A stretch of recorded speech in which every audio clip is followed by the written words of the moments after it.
Hello beautiful people, last వ్లాగ్లో చెప్పా కదా కొబ్బరికాయ దీపం వల్ల ఉపయోగాలు అవంతా క్లియర్గా దీంట్లో ఎక్స్ప్లెయిన్ చేస్తానని. సో స్కిప్ చేయకుండా ఫైనల్ వరకు చూసేయండి.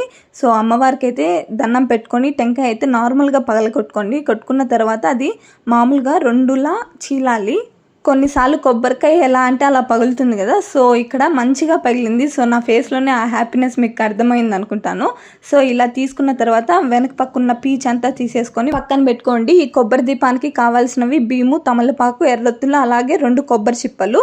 అమ్మవారి ఫోటో ఎదురుగా ఇటు సైడ్ అటు సైడ్ కానీ లేదా ఒక ప్లేట్లో కానీ 2 తమలపాకులు, 3 పిడికలు బియ్యం, అలాగే వాటిపైన ఈ 2 కొబ్బరి చిప్పలు నిలబడేలాగా పెట్టుకొని నూనె అయితే వేసుకొని వాటిలో ఎర్రొత్తులు అయితే వేసుకోండి. ఎర్రొత్తులు వేసేటప్పుడు జాగ్రత్తగా వేయండి. అలాగే గణపతి పూజ కంప్లీట్ అయిన తర్వాత మనము ఏ దీపం అయితే ప్రత్యేకతగా పెట్టుకుంటామో ఆ దీపం వెలిగించండి.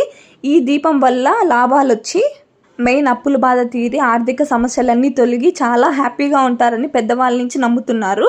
సో ఈ దీపం అయితే ప్రత్యేకంగా కార్తీక మాసంలో కూడా పెట్టుకుంటారు శివుడికి. ఈమె పార్వతీదేవి విగ్రహానికి వచ్చిన ఆమె కాబట్టి సో ఈమెకి కూడా ఈ దీపాలు అయితే చాలా ఇష్టం. సో అంతే వీడియో, బై గైస్.